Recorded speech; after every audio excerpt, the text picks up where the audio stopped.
Everyone. My name is Les Rothschild. I am the chair of the Israel Engagement Committee. Welcome back to Israel Dialogues for another session. We're glad to have you here at Holy Blossom, and we're honored to have Kobi Michael here as our guest. And I'm going to turn it over to David DeWitt to make the introductions and get us going. Thanks very much, Les. Apologies for having been muted. Today we have as our guest Kobi Michael. Professor Michael is a senior researcher at the INSS in Tel Aviv and a visiting professor at the International Center for Policing and Security at the University of South Wales, the UK. You have a copy of his bio statement. What I'd like to highlight is that including having a strong academic background with a long list of publications, books and articles, working papers. Kobi has served as the Deputy Director General and head of the Palestinian desk at the Ministry of Strategic Affairs. He was a member of the faculty at Ben-Gurion University, at Ariel University, and a visiting professor at Northwestern in the United States and Peking University in Beijing. I should also note that he is the editor of the INS's regular and very important strategic assessment. And with that, I'd like to invite Kobi to provide his opening comments, and then we'll continue with our Q&A, and we invite all those who are viewing to please send in questions to the Q&A that we can share with Kobi for the discussion. Kobi, thank you very much for giving us your time, and we're looking forward to learning from you. Thank you, David, and thank you for having me. Hello, everybody.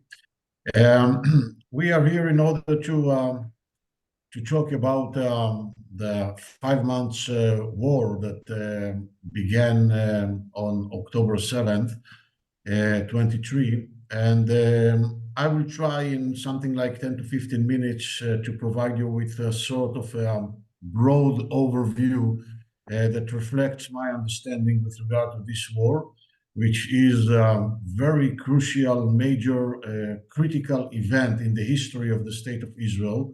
In my understanding, it is not less than our War of Independence in 1948, and with regard to some aspects, even more severe than the War of Independence.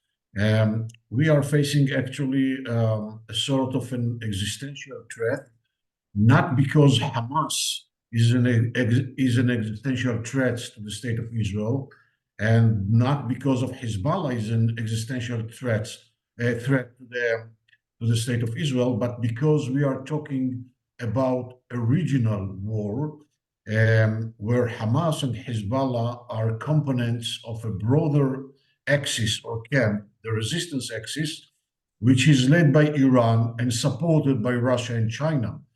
And therefore, we are talking about a regional war with global impact. And I'm not sure that many people in the West really understand what are the ramifications and the implications of this war with regard to their private neighborhood, with regard to their country. And there is no doubt that everything that happens here eventually impacts, first of all, the strategic position of the United States of America, and secondly, the position of the West, generally speaking. Because we have to listen carefully and very carefully to the things that have been said by Hamas leaders before October 7th and repeatedly after October 7th. And we have to understand who is Hamas. Hamas is the Palestinian branch of the Muslim Brotherhood, which is the political Islam. Hamas perceives itself, first of all, as part of the Muslim Brotherhood, and only later as a national resistance movement. And in this regard, Hamas is first of all obliged to the grand vision of the Muslim Brotherhood, which is the re-establishment of the Islamic Caliphate in the entire globe, and in the first phase from Marrakesh to Bangladesh. And when I say that we have to listen carefully to the things that have been said by Hamas leaders before October 7th and repeatedly after October 7th, we have to understand that they said that the destruction of the state of Israel is only the first phase in their grand plan or in their grand vision. And the second phase will be to conquer Rome. And why Rome? Because Rome is the ultimate symbol of the Christian world. And then to reach Berlin and London and Manhattan. And in their vision, in the Islamic Caliphate, all the infidels who are the Christians and the Jews will have one opportunity and one only, or one option and one only, to convert to Islam or to be slaughtered. These are not my words. These are the words of Hamas leaders. And Ismail Haniyeh, the head of the political bureau of Hamas, actually the leader of Hamas, the political leader of Hamas, said in a meeting with Islamic scholars that was held in Qatar and was broadcasted in Al Jazeera on January 9, 24, he said that the October 7th attack was not because of the Palestinians and not for the sake of Gaza, not in order to release prisoners or in order to return the Palestinian issue to the attention of the international community. He said, in his words, that this was the first phase of the war behalf the Islamic Ummah, the Islamic nation.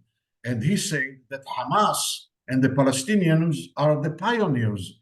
And this was actually the war in order to release Al-Aqsa and to begin the big war against Israel in the way or in order to open the path for the Islamic nation to begin establishing the Islamic Caliphate.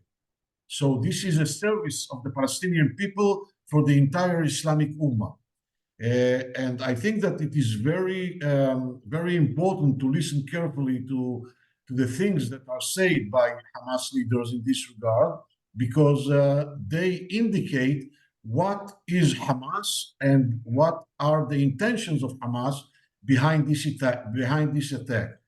And Hamas, at the end of the day, as I said before, is a component of the broader axis, which is led by Iran. And Israel is already actively involved in 6 fronts plus 1. The level of intensity in the different fronts is verified, is different, but we are talking about 6 active fronts. We are talking about the Gaza Strip, East Jerusalem, the West Bank, South Lebanon, South Syria, West Iraq, and Yemen. And the additional front is Iran itself, because Israel operates on the Iranian soil as well, because Iran is the hand that shakes this cradle. And in this regard, we are talking about an existential threat, because if Israel will be left alone to fight a full-scale war vis-a-vis all of these fronts, it will be considered not less than an existential threat. Therefore, it is so crucial that Israel will be able to accomplish successfully the war in the Gaza Strip and to assure the dismantling of Hamas as a governmental and a military entity in the Gaza Strip. Because if the war in the Gaza Strip will be ended when Hamas is left as an effective and relevant political, governmental, and military entity, Israel is going to tackle severe challenges in all the fronts, or vis-a-vis all the fronts that I have mentioned before, and Israel will not be alone there. The entire free world will be faced vis-a-vis these fronts. And we see what is going there in the Red Sea, in Bab el-Mandeb Straits with the Houthis. It is not only an Israeli issue. We see what is going there with the American forces in West Iraq and Syria. And I think that it must be understood and clear that if Hamas will remain in power, it will be a source of inspiration to many radical forces among Islamic communities in the entire West to begin or to escalate the situation in their countries, because we know that the radical segments among these communities are not willing to be embedded in the hosting countries, but they have a different political will. They will to convert eventually the hosting countries to Islamic countries that will be part of the Islamic Caliphate. So we have to understand that we are dealing here with a regional war. This is not a private business of the State of Israel. And in a sense, I think that Israel is not less than the last barrier or the last fort vis-a-vis the barbarian Islamic or extreme Islamic incursion to the streets of the cities in the West.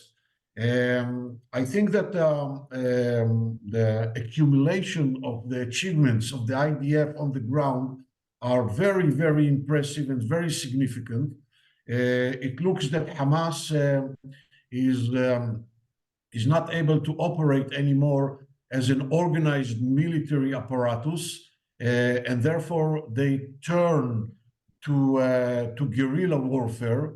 But the control that the IDF has over the Gaza Strip, even in the places or in the areas that the IDF is not present, like the northern parts of the Gaza Strip, we have very good intelligence and we have freedom of action, and therefore we are able to reach to any place in the Gaza Strip and to mow the grass, the lawn, or to thwart any sort of threat or to dismantle any sort of terror infrastructure, exactly as we do in the West Bank when we enter on a daily basis to the refugee camps in the Palestinian towns, cities in the West Bank. We have to understand that we are talking about a very complex warfare. This is the most complicated urban warfare zone since ever. And I think that it is worth listening to experts like John Spencer from the United States and Richard Kemp from the UK, and to understand their explanations with regard to the complexity that the IDF has to deal with, and the very significant achievements of the IDF in this regard, including, by the way, the collateral damage, because the IDF follows all the restrictions of the international law with regard to warfare and does the utmost efforts in order to minimize collateral damage. And the ratio of collateral damage is the lowest ratio since ever, mainly in comparison to the collateral damage of the Americans, the Brits, or any other Western military in Iraq, Syria, or Afghanistan, or any other conflict zone in the world in the last 3 or 4 decades. But in the very same time, we have to understand that we are in a long journey. This is not a war that will be ended in days or weeks. I would say that the more intensive phases of this war will be ended sooner than later. We are talking about weeks, but the IDF will have to remain there in the Gaza Strip for a period of time in order to continue cleaning the Gaza Strip. And later on, when the IDF will withdraw to the international border, it will have to keep the freedom of action and the ability to enter whenever it's needed to the Gaza Strip in order to thwart and to tackle and to dismantle any terror infrastructure or any trial of any terror organization that will be left in the Gaza Strip to rehabilitate themselves and to rebuild their capacities. I would like to conclude my short presentation in this regard by saying that the event of October 7th, that was such a critical event, eventually a very sad and a very bloody one, shows that the Israeli resilience and the Israeli social cohesion is in a very high degree, very impressive. And the IDF is fully supported, and the Israeli government is fully supported by the Israeli public with regard to the objectives of the war. It is true that there is a sort of tension between some of the objectives, at least between two objectives, the dismantling of Hamas on the one hand and the release of the hostages on the other hand. But I believe that both objectives are interrelated. And I think that by increasing the military pressure on Hamas and by increasing the pressure on Qatar and Egypt, and by replacing an alternative immediately to Hamas in the Gaza Strip in a way that the Palestinian constituency will be convinced that Hamas is not an option anymore. All of these three means will bring us closer to the end of the war on the one hand, and to the release of the hostages on the other hand.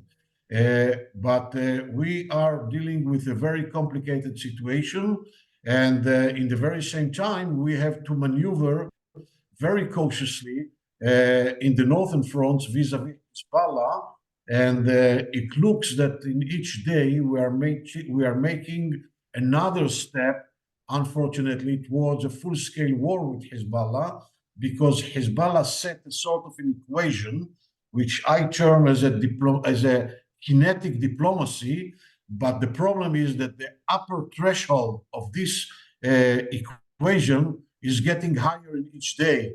And it looks that Israel will not be able to tolerate for a long period of time such a threat. And the idea that something like 100,000 people are evacuated and they are displaced in their country because they were forced to leave their homes along the northern border, it's something that I believe that any sovereign country will not be able to tolerate for a long period of time. And the idea that the security zone or the security parameter is inside the territory of the state of Israel, instead of being in the Lebanese territory, is something that cannot be also tolerated for a long period of time. And if the United States will not change its attitude and approach towards Iran, and will continue restrain itself from hitting directly and on Iranian soil, Iranian assets, I think that they will continue creating a sort of comfortable zone to the Iranians to continue operating their proxies and to continue escalating the situation, because they feel that they are very secure in this regard, and they believe that the Americans are deterred and not they deterred from the Americans.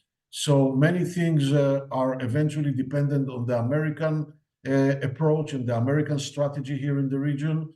And I think that the expectations not only of Israel, but of the other Arab countries which are part of the American axis, is that America will change its strategy here in the region, and instead of pressuring Israel and talking about the idea of two-state solution or revitalized Palestinian Authority as if this is the key for arranging all the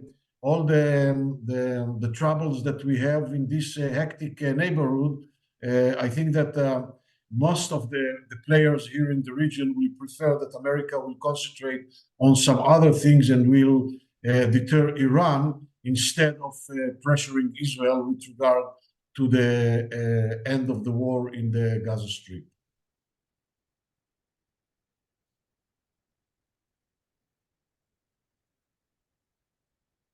I think that it's pretty enough for opening remarks. Thank you so much. You, in a relatively short period of time, you've offered us some very strong observations and critique and analysis. So I expect there will be a lot of questions and room for conversation, for discussion. Let me start off just with one. In the readings that you provided us in preparation for this, all of them came well before October 7th, those readings. And one of the threads that runs through all of them over many years is your assessment of Hamas and Hamas as a serious threat. And you're unpacking that threat. And yet, throughout that entire period, in one way or the other, even during that period that Netanyahu was not the prime minister, that short period, the Israeli government continued in the Netanyahu strategy, it seemed, of playing off Hamas and the PA. And as Netanyahu himself said a number of times, of strengthening Hamas, weakening Fatah and the PA, and therefore delaying or destroying any opportunity for some form of negotiated resolution with the Palestinians. If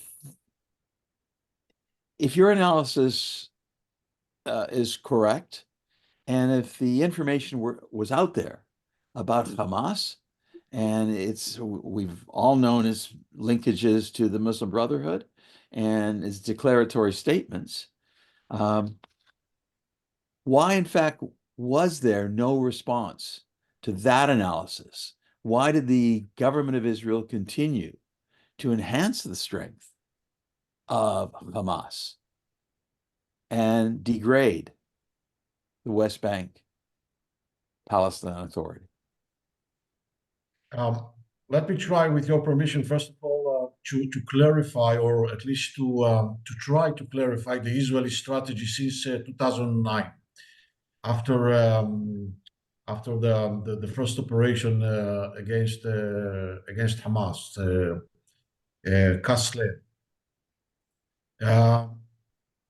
I had the opportunity to serve those days. Since the end of 2009, I began my duty in the Ministry of Strategic Affairs, and actually we had the responsibility to strategize the strategy vis-a-vis the Gaza Strip. Now, our point of departure was, and I would like to remind our viewers that in June 2007, Hamas actually took the entire control over the Gaza Strip after a coup d'etat, when they toppled down the Palestinian Authority.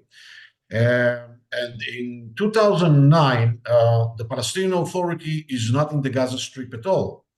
And there is a division, an existing division between the Gaza Strip, which is ruled by Hamas, and the West Bank, which is ruled by the PA. And there is a huge dispute between these two parties or entities. In 2009, we already talked about two independent entities, which are also adversaries, with a zero-sum game. Now, assuming that the Palestinian Authority is not able to return to the Gaza Strip, we, as the government of Israel, were left with the question, what can be done in this regard? And therefore, we developed the idea, which was, or the organizing rationale of the Israeli strategy of those days, saying that we want to see Hamas as a responsible civilian address, which means Hamas as the ruler of the Gaza Strip that will take care for the daily life needs of the Palestinians there, but in the very same time, deterred and weak from the military point of view. Okay, and there is a tension because between these two components of the equation or the rationale. Because in order to enable Hamas to be a responsible civilian ruler, you have to provide Hamas with some, I would say, minimal capacities that will enable it to rule effectively the territory and the population and to provide it with minimal public goods, okay? And the only provider that existed those days was the state of Israel. So Israel has to provide Hamas with some capabilities in order to rule effectively the territory and the population. But in the very same time, Israel had to deter Hamas and to be very aggressive from the military point of view in order to assure that Hamas will not become strong in a way that will be able to threat Israel. And as a government, we have to maneuver between or in this tension. The idea was not to strengthen Hamas or to weaken Abu Mazen. I do not accept it. This at least was not the idea during the years of 2009 and 2013, the 4 years that I served as the Deputy Director General of the Ministry of Strategic Affairs in the Prime Minister's office, where Benjamin Netanyahu was the Prime Minister. The idea was not to strengthen Hamas. The idea was how to run effectively the Palestinian entity, or how to assure that the Palestinian entity in the Gaza Strip will not become a bigger threat on Israel, okay? And how to deal or how to assure that the responsibility for the daily life of 2 million Palestinians in the Gaza Strip will not become a burden on the shoulders of the state of Israel. And this was the idea behind the strategy of the Israeli government vis-a-vis the Gaza Strip. I would like to emphasize, in addition to that, okay, that those days, at least in 2009, 2010, when Barack Obama was the American president, Israel, under Benjamin Netanyahu as prime minister, accepted the demands of the American administration with regard to the freezing of settlements for 10 months, okay, and the idea of releasing Palestinian prisoners.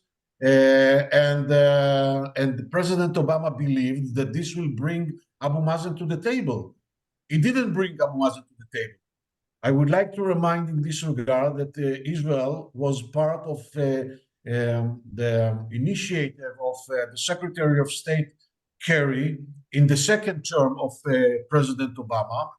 And Israel eventually said yes to the parameters of Secretary Kerry. The Palestinians said no. So I think that it is unfair, okay, to blame Prime Minister Netanyahu or the government of Israel that the idea behind the strategy vis-a-vis Hamas or the Gaza Strip was the idea of strengthening Hamas and weakening the Palestinian Authority. I don't accept it, okay? At least in the first 5-6 years. Now, in addition to that, I would like to say that we have to remember that at least according to Prime Minister Netanyahu and the Israeli governments under Netanyahu, Israel faced during the years of 2009, 2020, several severe threats. Some of them, or at least one of them, was also defined as an existential threat, and I mean the Iranian threat, okay?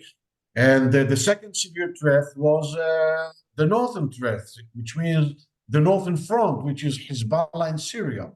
And Prime Minister Netanyahu and the Israeli government, backed, by the way, by the entire military establishment or security establishment and the intelligence establishment, Prime Minister Netanyahu thought that Israel must concentrate and build its capacities in order to prepare itself in the most proper manner to tackle the two severe threats, which are the Iranian and Hezbollah threats. And the Hamas threat was only the third or the fourth one in the priorities of the threats. And therefore, Prime Minister Netanyahu thought that it would be more reasonable to keep the Gaza Strip calm and to concentrate on the other two threats, and not to open a full-scale war in the Gaza Strip before building the capacities towards the two other threats that I have mentioned. And another thing that must be mentioned in this regard, that even if Prime Minister Netanyahu thought that the most efficient or relevant thing to do from the strategic point of view is to dismantle the military capacities of Hamas, which means, in other words, a full-scale war, a full-scale war against Hamas in the Gaza Strip, I'm not sure at all that the government of Israel and Prime Minister Netanyahu would have the international legitimacy and the domestic legitimacy to do that. Prime Minister Netanyahu would have immediately be accused, okay, that he initiated the war in the Gaza Strip because of political purposes. So I think that it is not totally disconnected from a strategic logic or the Israeli, I would say, strategy vis-a-vis Hamas was not totally illogic from the strategic point of view. But in the very same time, I must say that at least since 2018, and mainly since May 21, Protective Edge operation, okay, Guardian of the Walls operation, I think that things have been changed. And I think that Israel had many indications that things are going wrongly from the strategic point of view with regard to Hamas.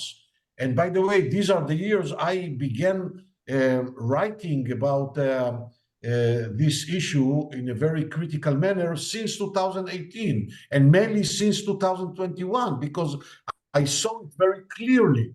And I thought that Hamas plays with Israel, that Hamas has a deception strategy, or as I termed it, a dual strategy, where it tries to blind Israel with regard to the Gaza Strip as if it is a responsible and accountable sovereign and ruler in the Gaza Strip, as if its main interest in the Gaza Strip is to reach to a calm agreement in order to assure the prosperity of the Gaza Strip, in order to reconstruct the Gaza Strip, to develop the Palestinian economy, and so on and so forth. And in the very same time, Hamas prepared and fortified very heavily all the other fronts, be it East Jerusalem as the main trigger, okay, for any sort of escalation, or the West Bank, or South Lebanon, with a very broad and deep cooperation with Hezbollah. And when we say Hezbollah, it means also Iran, and the domestic arena, the Arab citizens of Israel. And Hamas eventually worked in parallel, okay, in this, or by using this dual strategy. And Israel was blinded in this regard. Hamas succeeded to blind Israel because Israel believed that Hamas is really interested in reaching calm in the Gaza Strip. And Israel was convinced that Hamas is really deterred. And during the years of 2022 and 2023, when Israel attacked the Palestinian Islamic Jihad in the Gaza Strip, and Hamas didn't retaliate, Israel interpreted it as a sort of deterrence. Israel understood it as if Hamas is not interested to be dragged to a full-scale war with Israel. And this was, I would say, an indication for Israel that Israel is right in its interpretation with regard to the real intentions of Hamas, regarding the Gaza Strip. And I think that this was a huge misunderstanding. This was a huge mistake. I think that Hamas succeeded in its dual strategy or deception strategy. And at the end of the day, I think that the attack of October 7th was the realization of its strategy. By the way, the first realization of its strategy was in May 21, but October 7th was the real realization of its strategy. But fortunately for us, or unfortunately for Hamas, the insurance policy that they thought that they have, the guarantee, the commitment that they thought that they have from the Iranians and from Hezbollah, that after such an attack, Iran and Hezbollah will operate all the external fronts that were prepared in advance for a decade, okay? It began with Qasem Soleimani, and I mean South Lebanon, Syria, West Iraq, and Yemen. I think that the Hamas leadership, mainly Sinwar, were convinced that after beginning this attack, all the fronts that Hamas prepared in advance, which means East Jerusalem, the West Bank, the domestic arena inside Israel, and South Lebanon, the Palestinian side of South Lebanon, will be erupted immediately, and they will join to the attack. And then Iran will operate the external fronts, and this will be the first beginning of the Israeli collapse. I have no doubt that this was, at the end of the day, the very deep belief of Yahya Sinwar. But as I said, fortunately, Iran that found itself surprised from the timing, not from the idea of the attack, because Iran was deeply involved in the planning of this attack and in the preparations of this attack by providing Hamas with military equipment and with intelligence and with technology and knowledge and money and training. But eventually it was surprised from the timing. Iran decided not to operate all the other fronts, at least not in the level that Yahya Sinwar expected. And therefore, Israel was able to recover very rapidly. And I think that the recovery of the IDF is very impressive, okay? It took 24 hours, and we moved from defense to attack, to offense. And what we see after 5 months of war is the results of the misperception and the strategic, I would say, mistake that Hamas did, because I think that at the end of the day, the outcomes of this attack took the Palestinian national, I would say, project 50 years back, if not more than that. Okay, John or Mark? Well, maybe I'll jump in. Taking the Palestinian Nationalist Project 50 years back raises the question of what does Israel intend to do with 5.3 million Palestinians on its border, and how does it intend to prevent October 7th from happening again, either from the West Bank or from Gaza or from the north, from Hezbollah.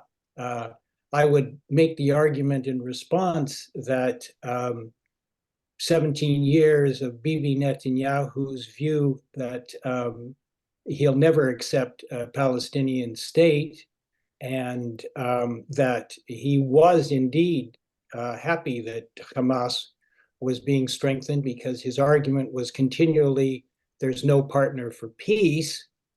And he said it to his Likud nicks. We have the transcript of that. Whether that was just political or not, who knows? But clearly he's never been a great supporter of two states. And the settlement project, of course, was temporarily halted for 10 months and is now at about 750,000. So that has kind of continued throughout.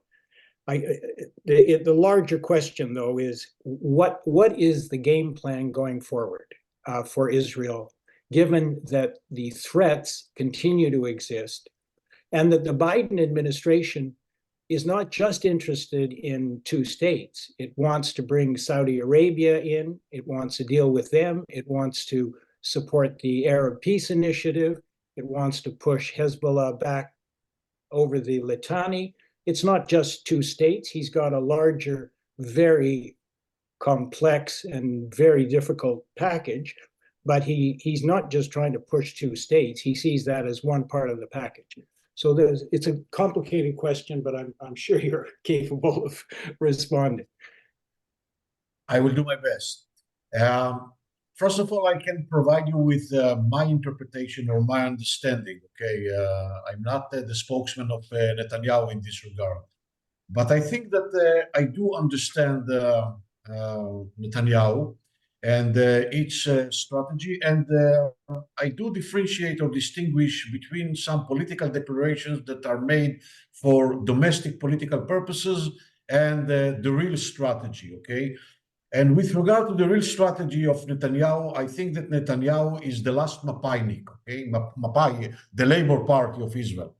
And I think that there is almost no gaps between Rabin, the late Rabin vision with regard to the so-called Palestinian state and the Netanyahu vision with regard to the Palestinian state. I don't think that Netanyahu rejects the idea of a Palestinian state. Don't be too impressed from the political declarations that Netanyahu makes in order to satisfy his base or his coalition partners, okay? Because Netanyahu, on the other hand, stated many times and advocated many times about the Palestinian state, but he has some conditions with regard to this Palestinian state. And I think that his conditions are very, very reasonable. And as I said before, they are very similar to the conditions that Prime Minister Yitzhak Rabin put in his last speech in the Knesset on October 4, 1995. Okay, and Netanyahu is talking about a demilitarized Palestinian state. He talks about a Palestinian state that will educate its people for peace, that will stop inciting and delegitimizing the state of Israel and the Jews, that will stop supporting terrorism in any form, okay? That Israel will have the control on the airspace, that Israel will have the control over the external borders, which means the Jordan Valley, okay? The entrances to the Palestinian state. And I think that all of these conditions are very reasonable and they are accepted and they are in a very broad consensus among the Israeli public. Okay, the problem is that the Palestinians are not willing to accept these conditions because they perceive these conditions as a sort of a breach, I would say, of their sovereignty. Okay, but this is not the core problem with regard to the Palestinians. The core issue with regard to the Palestinians is their consistent refusal to accept the right of the Jewish people for self-determination, their refusal to accept the right of the state of Israel to exist as the nation state of the Jewish people in any borders, okay? And we don't have to go, pretty far in order to understand what the Palestinians really think about this issue. We have just to listen carefully to the things that have been said by President Abbas that say loudly that there is no such a thing like a Jewish people. In his eyes and in the eyes of the Palestinian leadership, Jewishness is only a religion. And if there is no a Jewish peoplehood, okay, there is no any right for self-determination. If there is no right for self-determination, there is no right for the existence of the state of Israel as the nation state of the Jewish people. And he blinds and manipulates, okay, the international community and some others, even among Israelis, by using the phrase of two-state solution. But you know, Israel asked him to add only one word to this phrase. And the word is nation. Instead of two-state solution, two nation-state solution. He refuses, because in the Palestinian eyes, the solution should be the two-state solution means that the state of Palestine will be the nation state of the Palestinian people, where the state of Israel will be the state of all of its citizens, without any religious, ethnic, or national characteristics, okay? And at the end of the day, Israel cannot accept it. Israel cannot accept it. And this is, if you ask me, this is the core problem with regard to the Israeli-Palestinian issue. Not the territories, not Jerusalem, not water, not security measures, only this issue. This is the core issue of the Israeli-Palestinian conflict.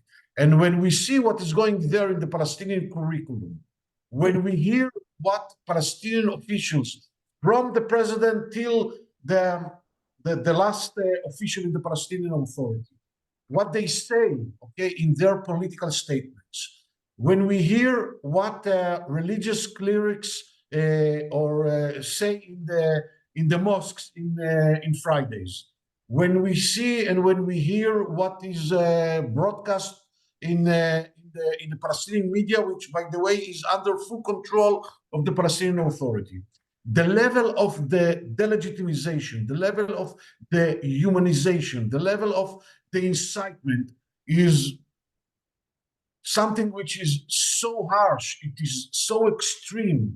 So at the end of the day, there is no surprise that all the psychological infrastructure of the Palestinian society is poisoned. And you know what is the ultimate indication to the idea that the psychological infrastructure of the Palestinian society is poisoned? The results of a poll that was conducted by Birzeit University in Ramallah 2 weeks after October 7 murderous atrocities. 82% of the entire Palestinian people in the Gaza Strip and in the West Bank support the massacres of October 7th. So, and the idea that Hamas enjoys from the support of the vast majority of the Palestinian society after October 7th, according to Palestinian polls, not to Israeli polls or to Israeli estimations, okay? It's something that indicates about the illness of the Palestinian society. So all the idea of two-state solution here and now is just disconnected from the reality. And if you ask me what are the Israeli intentions with regard to the Palestinians, I would say that Israel would like to see a sort of a political arrangement which is based on the idea of disengaging from the Palestinians, where there will be a Palestinian entity. They can call it a state. It can be a state under the conditions that I have mentioned before, okay? And I think that the Israeli preference is that it will be under the regional architecture, a new regional architecture based on the normalization process with the Arab countries, mainly with Saudi Arabia as the leader of the Arab world, okay? Now, we were in the middle of this process. After the Abrahamic Accords that were signed in August 20, okay, we were, before the October 7th, we were in the middle of this process. By the way, one of the intentions of this attack, or one of the causes for this attack, is the idea of undermining, of sabotaging this process, because this process works against the interests of Iran, against the interests of Hamas, against the interests of the entire resistant axis, which is supported by Russia and China. And therefore, this is also against the interests of Russia and China. Why? Because all the new regional architecture that will be based on the normalization process, this is something that reflects the interests of America here in the region. This is something that will strengthen the American position here in the region, and understanding the interconnection between the Middle East and the international system, any strengthening of the American position here in the Middle East means strengthening the American position in Ukraine or in the Southern Chinese Sea or in any other conflict zone in the entire globe, okay? And this is something that goes just against the interests of Russia and China, that reject the current international order, which is based on the American hegemony. And therefore, they support the Iranian existence because they believe that this is something that will harm the American interests and the American position here in the region, and will impact negatively on the American position in the other conflict arenas. So I think that the bilateral level between Israel and the Palestinian has been exhausted. Nothing positive, nothing good will come out of that.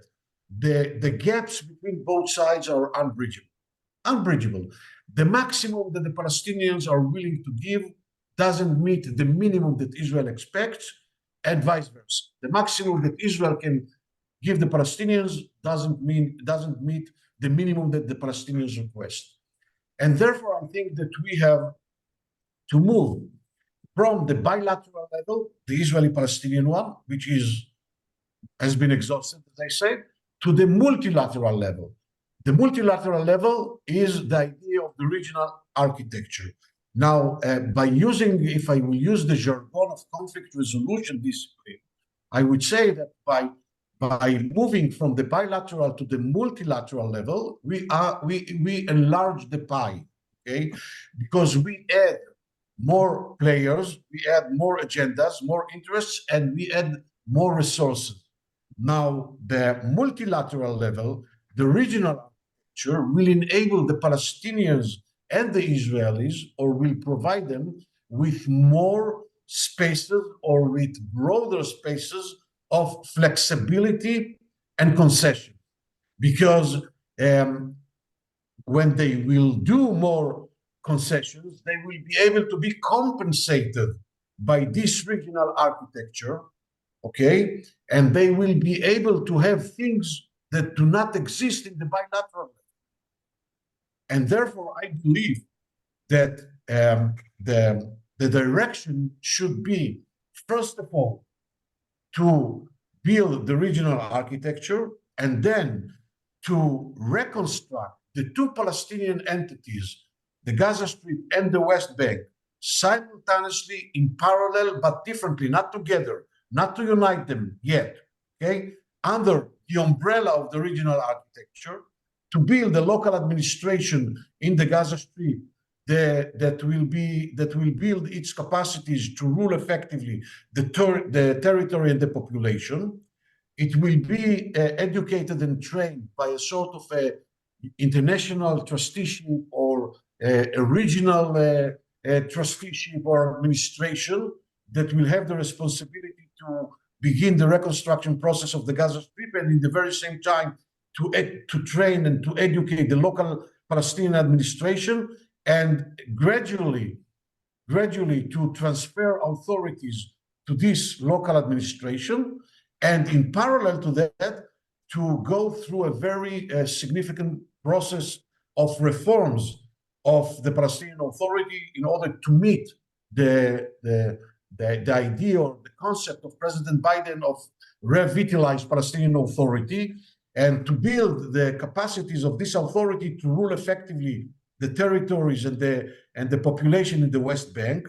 And if this will be done under the umbrella of the regional architecture, in a 5-year process or so, there will be an opportunity to unify the two Palestinian territories, even as a Palestinian federation, if you want, okay, that will be composed of two big districts, the Gaza Strip and the West Bank. And later on, under the same umbrella of the regional architecture, maybe there will be a confederation between Jordan and the Palestinians. I don't know. But I think that this is something which is more connected to the reality, because the Palestinian Authority in the current situation is a very dysfunctional entity, a failed entity, corrupted entity. This is an entity that eventually supports terrorism, although Abu Mazen doesn't wear the kafia, okay, or the military uniform of Arafat, but he supports terrorism in his way, okay, by glorifying the martyrs, by paying money to the Palestinian prisoners and to the families of the terrorists, by inciting and by having the responsibility for the Palestinian curriculum and so on and so forth, all the things that I have mentioned before. He supports terrorism. So President Abbas and any other official in the entire Palestinian Authority have not found yet the opportunity and the time to condemn the atrocities of October 7th. Furthermore, Jibril Rajoub, a very senior official Palestinian in the Palestinian Authority, okay, he said that October 7th is only the beginning, and something which is bigger than October 7th will come out from the West Bank. So this is the Palestinian Authority that we want to be the Palestinian state. This is the Palestinian Authority that we want to bring to the Gaza Strip in order to rule the Gaza Strip and to rule the people of the Gaza Strip. This is an entity that is able to reconstruct the Gaza Strip or to provide any future to the Gaza Strip or any future to the state of Israel and to the security of the state of Israel. So I think that there is a lot of work that should be done in this regard. And I believe that it can be done under the umbrella of the regional architecture, but the Palestinians have to go through a very significant change. First of all, in the psychological infrastructure of the Palestinian society, and secondly, in the Palestinian leadership. If you or others believe that something good will come from Abu Mazen and the old guard of Fatah, I wish you luck. No, I don't think anybody does believe that, and everybody does agree that Abbas has to go, and there has to be free and fair elections, et cetera, et cetera. But I'm going to turn it over to Mark, who has a question. Mark, please. Thank you, Kobi, for your very thorough analysis. I want to make 2 points. First, your point about that the core issue is the refusal of Palestinians to recognize the right of Israel to exist as a Jewish and democratic state is a point that is really the core thesis of Einat Wilf's book, The War of Return, which I recommend to our participants to take a look at and read. And it echoes what you just done in your analysis. But before we can get to all of what you suggested in terms of a future arrangement and how to bring about peace and calm and an eventual resolution of this entire conflict, before we even get there, we have to end the war with Gaza. That war needs to come to an end. And there's been a lot of articles written and a lot of analysts who are saying that Israel, the IDF's objectives of dismantling Hamas militarily are not achievable. But yet when we look at whatever reports that we in the West, in the diaspora, are able to receive through media and news reports, it seems that Israel is making progress in its eradication of the military prowess of Hamas, but at the same time with a great deal of destruction and casualties on the part of the Gazans, which we all are very troubled by. My question to you is, based on what you know and the little understanding that we have, are the IDF's objectives achievable in this war? Asher Slusser, by the way, feels they are, but I'd like to hear from you as well. I have no doubt that the objectives are doable and achievable, and they will be realized at the end of the day because we have no other option. I told you before what I think about the ramifications of any absence of success in the Gaza Strip with regard to the dismantling of Hamas. And I think that we did most of the job, and we are left with the Rafah area. This is the weakest center of gravity from the military point of view of Hamas. Only 4 battalions, but the problem there is the quantity of citizens. We have to evacuate the area, or at least to evacuate the areas where the military compounds of Hamas are concentrated, okay? And then we have the challenge of Philadelphia corridor, which is an issue between Israel and Egypt, and I think that all the gaps between both are bridgeable in this regard, and Philadelphia corridor will be blocked as well. Therefore, my short answer with regard to your question is yes. The objectives are very achievable, and the long answer is definitely yes. Now, with regard to the casualties, I cannot recall if I sent you the articles that I wrote about the numbers war of Hamas, okay, and the strategy of Hamas with regard to the exaggeration and with regard to the casualties. Don't accept or don't rely to the numbers of which are provided by the so-called Ministry of Health in the Gaza Strip, which is Hamas, as reliable figures. Okay, we have to understand that the Ministry of Health in the Gaza Strip serves the interest of Hamas, and Hamas knows pretty well how to manipulate the international media and the international community, mainly with regard to casualties, because this is a sort of an asymmetric situation, and this is the weapon of the weak or the weaker in this equation, and they know how to play with this issue, mainly with regard to the international media, which basically most of it is inherently biased against Israel. Even if we will accept the figures which are provided by the Ministry of Health, and now the figures of today are more than 29,000 fatalities, okay? But it doesn't look strange to you that among these 29,000 fatalities, there is no even a single fatality of Hamas, where we know, okay, the IDF has declared officially that more than 12,000 terrorists of Hamas were killed since the beginning of the war. But all of those that were killed as terrorists of Hamas are considered as citizens, okay, according to the figures of the information which is provided by the Ministry of Health.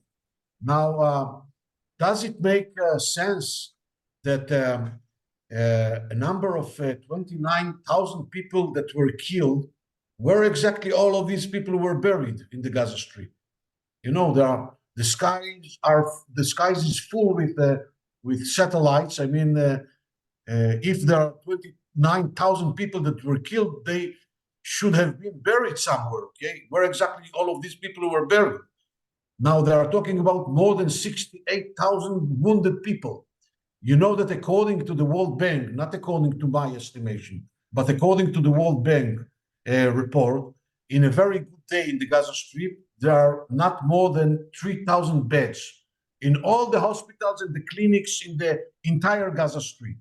Let's say that under the pressure and the conditions of the war, they succeeded even to triple it, to 18,000, to 20,000 beds, with all the hospitals that the field hospitals that were provided by the Emirates and by Jordan and so on and so forth.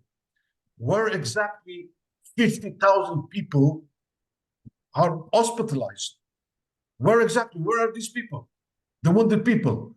And if the situation is so severe, how it comes that so few of them were evacuated for medical care in Egypt? Okay, so there is a very big exaggeration here, and the idea that 70% of the fatalities are women and children, as if the Israeli bombs are so smart. Then when the Israeli bomb reaches to a man, it makes a maneuver because it is a man, and it looks for a child or a woman.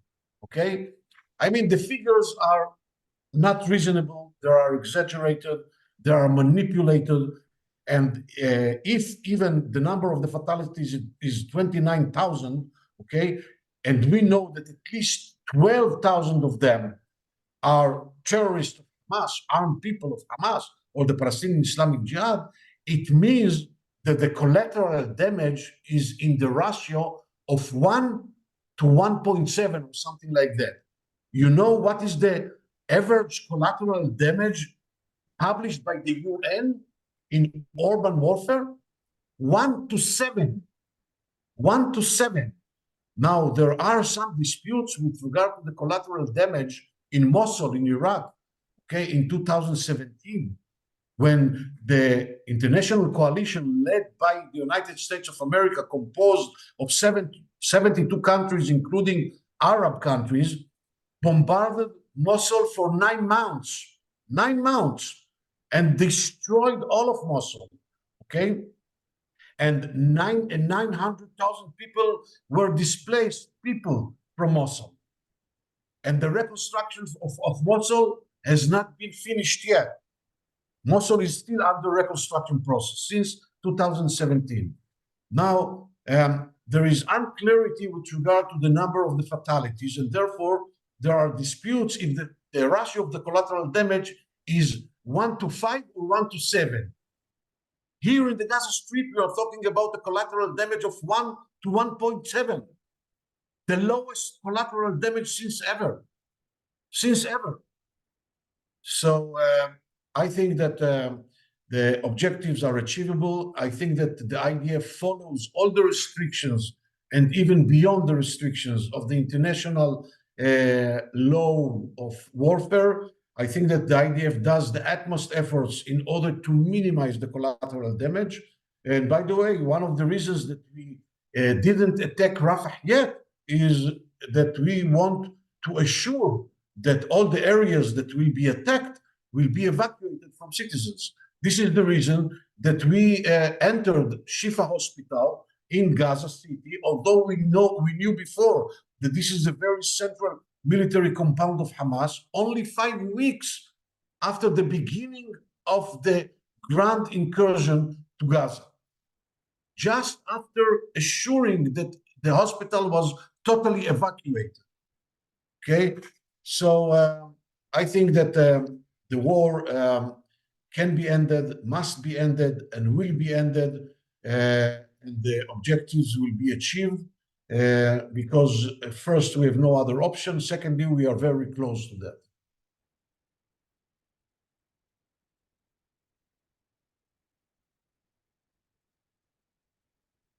John. I was left alone? Oh, no. John, did you have a follow-up? I thought there was more you wanted to pursue. No, I just had one more question. Kobi, I saw that you've written a book on UNRWA.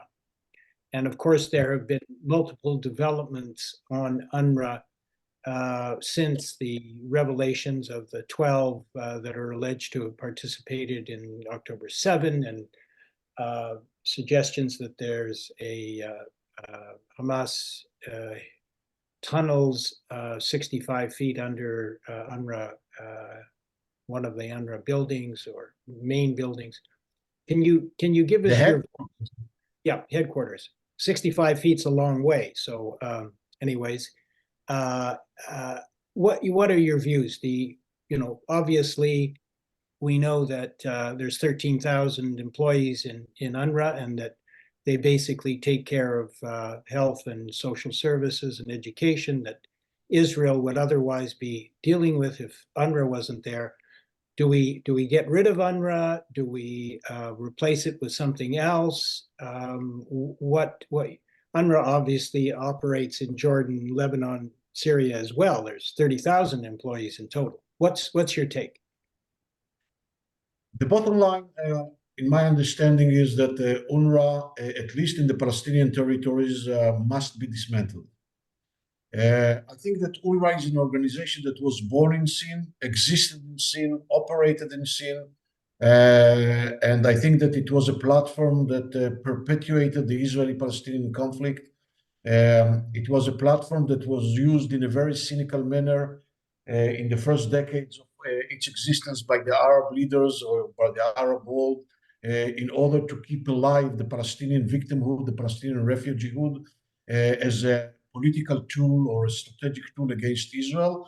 And in the last 3 decades, the years of the Oslo process, it is used in a very cynical manner by the Palestinian Authority and later on by Hamas in order, once again, to keep alive the Palestinian refugeehood and in order to indoctrinate the young generation about the right of return, armed resistance, so on and so forth.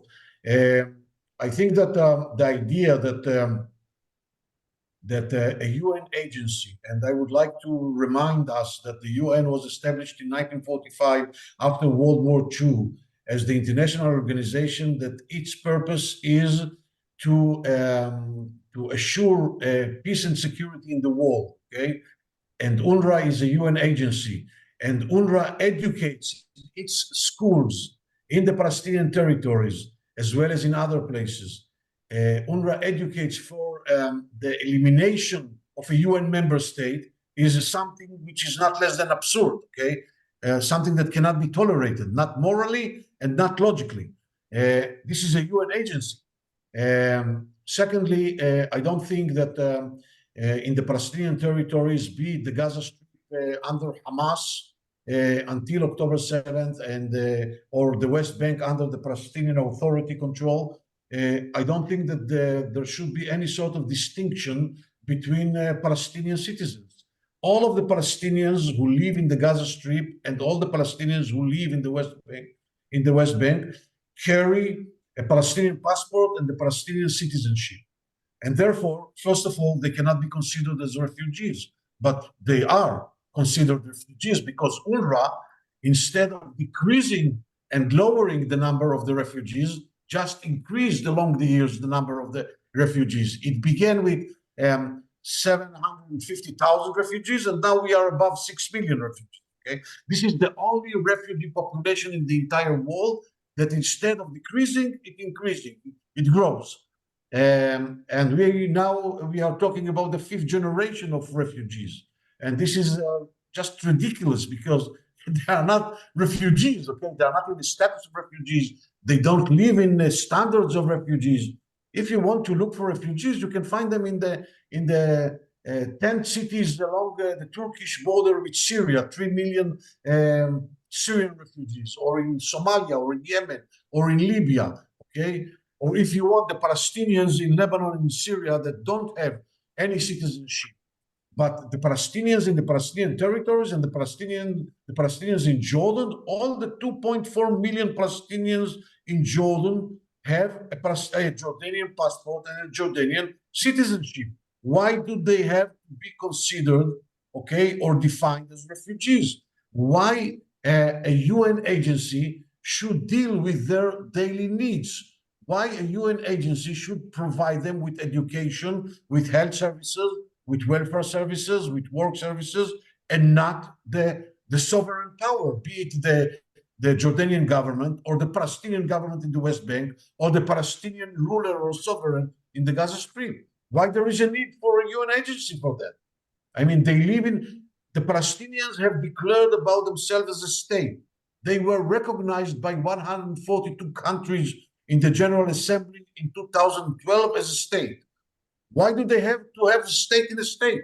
UNRWA is a state in a state, okay? And in addition to that, UNRWA is a corrupt organization, is fully controlled in the Gaza Strip by Hamas. I mean, we don't need any further evidence for that. You know, just a very paradoxical anecdote in order to make the point about the idea that the UNRWA is controlled by Hamas. Until 2017, okay, the head of the labor union of UNRWA, of the Palestinian workers of UNRWA, was Dr. Mustafa El-Hindi. And in the very same time, Dr. Mustafa El-Hindi, a worker, a very senior official worker of UNRWA, the head of the union, was a member of the political bureau of Hamas. What do you need more than that? In order to understand that all the employees in the Gaza Strip, and we are talking about a huge number of 13,000 employees, okay, Palestinian employees in the Gaza Strip, all of them under Hamas control, and they are divided into 3 major categories. Hamas officials, okay, and we saw it even on October 7th, Hamas officials that work as UNRWA workers, Hamas relatives, and Hamas supporters. Okay, all of them could not work in UNRWA without the permission of Hamas, and all of them collaborate with Hamas. And this is the reason that Hamas succeeded in occupying all the facilities of UNRWA in the Gaza Strip.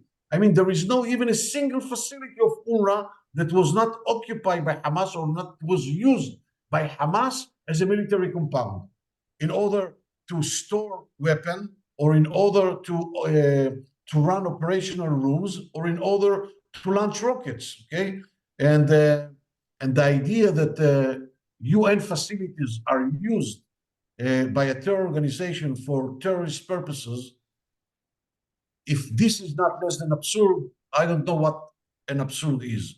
And by the way, Ban Ki-moon, the Secretary General, in 2014, after Protective Edge operation, visited the Gaza Strip and visited UNRWA facilities in the Gaza Strip. And he said in his voice that he is deeply sorry that UNRWA facilities were used by Hamas for terrorist purposes, and the UN will investigate. So we saw how serious were the investigations of the UN. And, and even after all the evidence that were provided after October 7th, the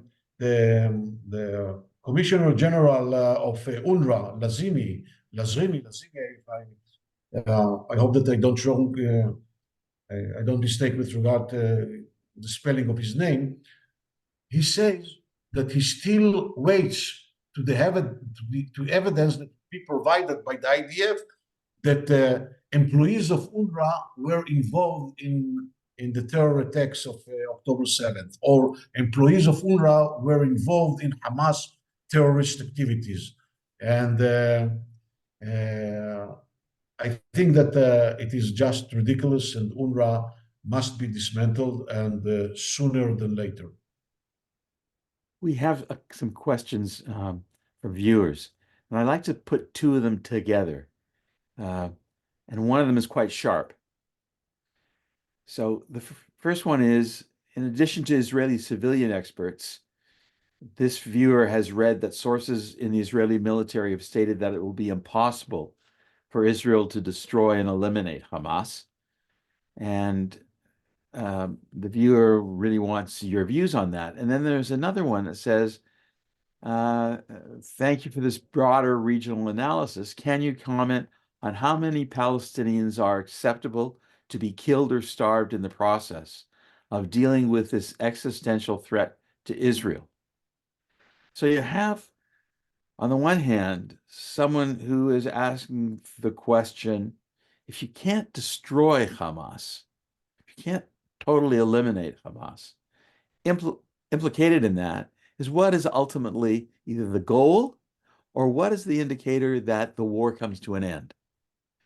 And the flip side, or related to that, is someone who clearly is very troubled by the death and destruction, and wants to know, again, what's the red line? How far can Israel go? Does it have a red line in terms of the death and destruction that comes with war? Let me just add that both Gadi Eisenkot made the same remark about not being able to destroy Hamas, and Bibi in his own memoir said the same thing. You'll never be able to destroy Hamas. Obviously, you can take down a lot of infrastructure. There's questions about how much infrastructure has actually been destroyed. And you can take down the leadership, but after 4.5 months, no leader in Gaza has yet been assassinated, one in Lebanon. Leader, I mean, the three biggies. So just interested in your views. Look, I think that there is a confusion here. First of all, this is not what Gadi Eisenkot said. And I think that there is a confusion with regard to the idea of destroying Hamas or dismantling Hamas. When we say to destroy Hamas or to dismantle Hamas, it doesn't mean that we will reach to the last terrorist or to the last rocket or to the last RPG, okay? when we say that we intend to dismantle Hamas, and I say that it is achievable, we mean that we have to dismantle or to destroy all the centers of gravity, the most crucial centers of gravity, the governmental and military centers of gravity of Hamas, in a way that will not enable Hamas to operate effectively anymore as a governmental or military entity in the Gaza Strip. And this is very achievable. I think that what people are asking or are referring to is not to that, but to the ideology. Okay? Now, talking about the ideology of Hamas, the idea of the hearts and the minds of the people, this is something that you cannot handle by using kinetic means, okay? This is something that you have to do by using other means, and it is a very long process, and this is not part of the game now. This is not part of the war now. We do not intend to deal with the ideology of Hamas now, okay?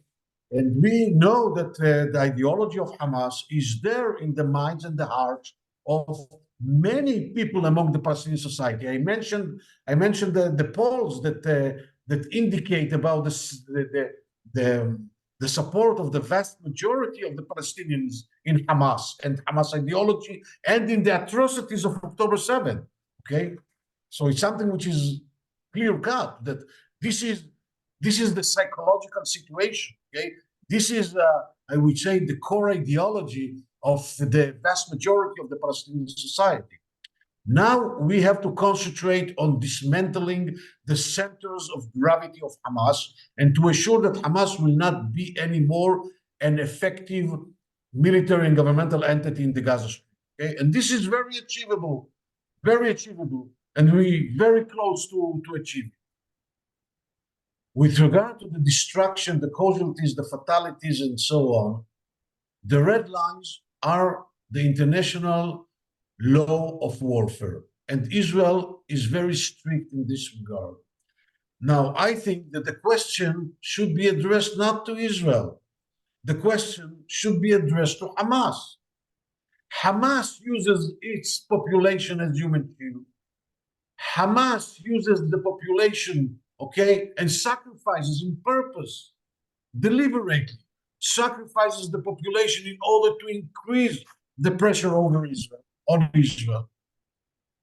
And Hamas is not willing to surrender. I mean, we could end the war 4 months ago if Hamas would have surrendered, okay, and dismantle itself, even not vis-a-vis the Israelis, even vis-a-vis the Egyptians, okay? And Israel was ready to enable the leaders of Hamas to leave the Gaza Strip with their families safely, as Arafat left Beirut in 82, okay? They were not willing to do so. They were willing to continue the war. They continue using their population as human shields. They continue holding hostages, children, women, elderly people, okay? And there is a sort of reversal, I would say, moral clarity here. Instead of blaming Hamas, instead of pressuring Hamas, instead of pressuring Qatar that supports Hamas, you or the international community, or I don't know who, pressures Israel. Is there a more justified objective for the war than this objective after October 7th? What happened before October 7th? 20,000 Palestinian workers were allowed to work in Israel, okay, where the average salary in Israel is 10 times than the average salary in the Gaza Strip. Israel enabled export and import without any limits to the Gaza Strip. Israel provided the Gaza Strip with water, electricity, fuel, okay? Israel enabled the reconstruction projects of the Egyptians sponsored by the Arab Emirates in the Gaza Strip. Israel tried to reach to a sort of a calm agreement with Hamas. And what we got in return. And Israel is not present in the Gaza Strip since September 2005. There is no a single soldier or a single settler in the entire Gaza Strip.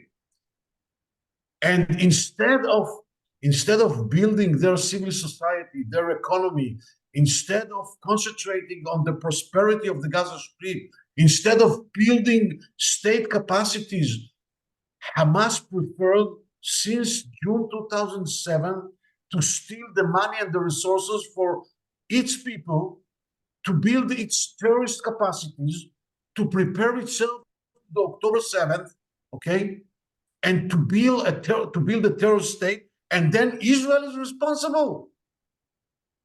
And by the way, where are the Egyptians exactly? There is a border between Egypt and the Gaza Strip, and there is a cross, an Egyptian cross, Rafah cross. Why nobody pressures the Egyptians? Why it is so clear for the world that Israel has to open its borders with an enemy entity that declares that it wants to whip Israel from the map, and nobody demands from the Egyptians to open the border and to allow the Palestinians to go out.